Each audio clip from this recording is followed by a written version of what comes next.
আসসালামাইকুম প্রিয় ভিউয়ার্স, দেশ ও দেশের বাইরে থেকে যে যেখান থেকে ভিডিওটা দেখছেন সকলকে জানাই আন্তরিক শুভেচ্ছা অভিনন্দন। আশা করি আপনারা সকলেই ভালো আছেন। আলহামদুলিল্লাহ আমিও ভালো আছি আপনাদের দোয়ায়। তো আজকে যে ফুলকপি চাষাবাদে গুরুত্বপূর্ণ একটা রোগ নিয়ে আলোচনা করব, সকলেই ভিডিওর পাশে থাকবেন। তো আজকে যে প্রজেক্টটাতে আসছি এটা কিন্তু ফিরোজ ভাইয়ের প্রজেক্ট। আপনাদের এর আগেও কিন্তু ভিডিও দিয়েছি। ফুলকপি প্রায় গ্রোথটা নষ্ট হয়ে যাচ্ছে।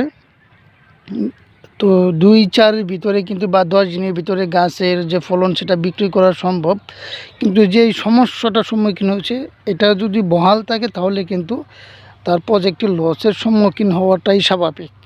তো দেখতে পাচ্ছেন যে আজকে একটা গুরুত্বপূর্ণ বিষয়, যারা ফুলকপি চাষাবাদ করছেন বা করবেন ভবিষ্যতে, তো এই রোগটা আসলে কি, এটা কী কারণে হয়ে থাকে বা আপনার এটা দমন কীভাবে করবেন A to Z কিন্তু আজকে আমি সহজ পদ্ধতিতে কিন্তু আপনাকে বুঝিয়ে দেব, প্র্যাকটিক্যালি বুঝিয়ে দেব যে এটা কী কারণে হয়ে থাকে।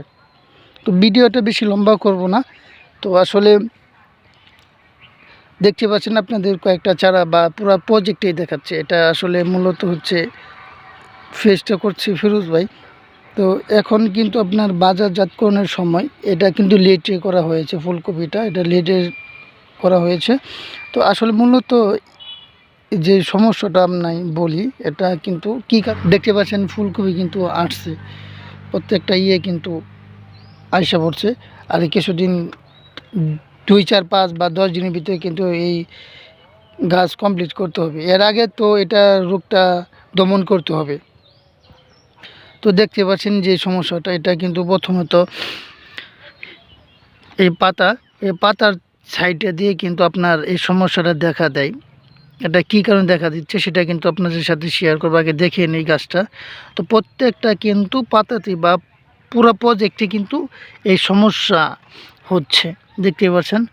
তো এটা পটাশিয়াম, যে পটাশ সার সেটার ঘাটতিতে কিন্তু এই সমস্যাটা হয়ে থাকে। তো পটাশ সারের ঘাটতিটা আপনি কীভাবে বুঝবেন? প্রথমত আপনার এই পাতার সাইডে দিয়ে প্রথমত দেখবেন যে এই কিনার দিয়ে কিন্তু হালকা হলুদ হয়ে আসবে, ঠিক আছে? হলুদ হয়ে কিন্তু পরে কিন্তু একবারে মরে যাবে, পাতা ধীরে ধীরে কিন্তু ভিতর দিক যাবে।